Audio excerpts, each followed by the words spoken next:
I'm back with Auntie Brawl Part 3, the finale. So, last we checked in, my mama and my aunt got into a fist fight so big that it tore the family into two factions. Those who supported my mama, the House of Susie, and those who supported Backyard Aunt, and those were the two factions. And so from that fight, we're gonna fast forward 2 whole years. 2 years went by in which my mom and my backyard aunt did not speak. Neither did their respective children. It was an embargo on the backyard cousins.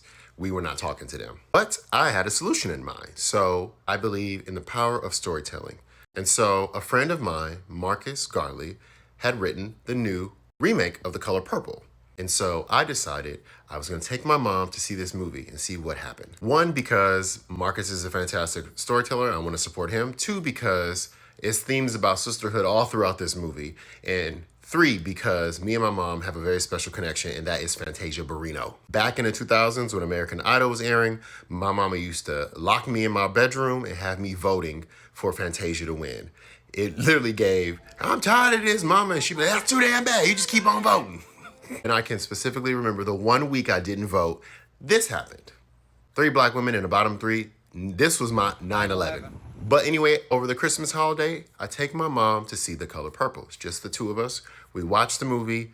My mother hadn't responded to the movie at all. But when this particular part came up, I got my sister. I can feel her now. She may not be here. I felt a jolt of electricity run through her body. And I knew there was a connection. You know, with Geminis, it's either all ice or all fire. They're either giving you nothing or giving it everything.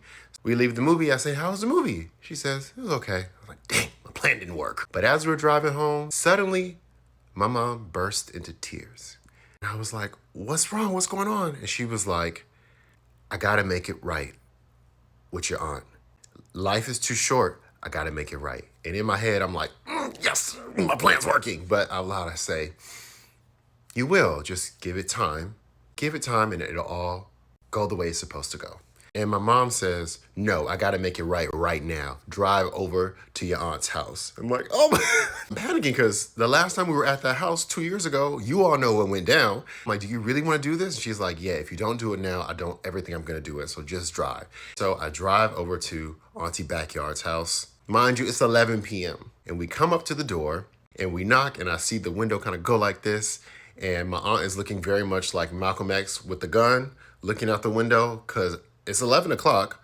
As we know about this family, everybody's a gun-carrying member. She's like, who is it? And my mom is like, you know who it is. Open the door. And so my aunt hesitated. I think she rightfully hesitated because she had no idea why my mom was coming over. She probably assumed she was back to beat some more ass. And so after unlocking a series of locks on the door, she finally opens the door. And there my mom and my aunt are standing kind of in the same spots they stood when they had that fight. Except none of the kids were there. It's just them two and me. And so it's silent. And then my mom starts by saying, I apologize. I'm sorry for what I did. It was wrong. I should have never done that.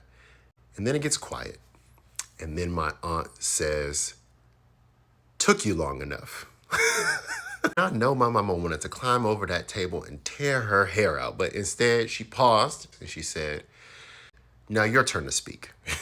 And so my aunt folds her arms up and says, well, I'm sorry for whatever way you may have felt. Just unable to take any accountability. And so my mom says, no. My mom gets a little serious and she looks at my aunt and she says, apologize for how you treated T-Dog, my sister.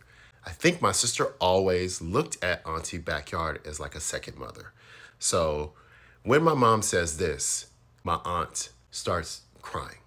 And she says, I'm sorry. I should have never done that. She says, I've just been so lonely without you all.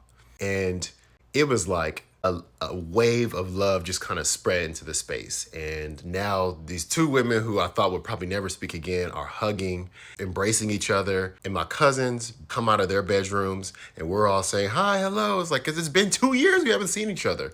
And it's just like this warm moment of love and reconnection. And I think I just looked at them and I saw my aunt and my mom as the grown women they are, but I also saw the little girls inside of them who just needed to be loved again by their sister.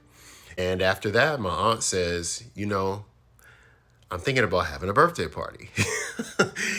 my mom says, I don't know if I'll be there, but we'll see. And of course, this ends up being the birthday party, the iconic birthday party that we all know and love, the twin birthday party. But that is what healed the family, and after 2 years of silence, the color purple broke through, hence this, baby. So shout out to Marcus Garley, shout out to Fantasia Barrino, shout out to Oprah Winfrey, shout out to Celie, and that concludes the Auntie Brawl. But you know I gotta leave you with a teaser for the next story. And so the next story will be about the time my aunt found an anonymous note posted on her door at midnight, threatening her. And it was written by somebody in the family. And to this day, we don't know who wrote it. But this will also introduce us to a brand new aunt. And she don't play. Take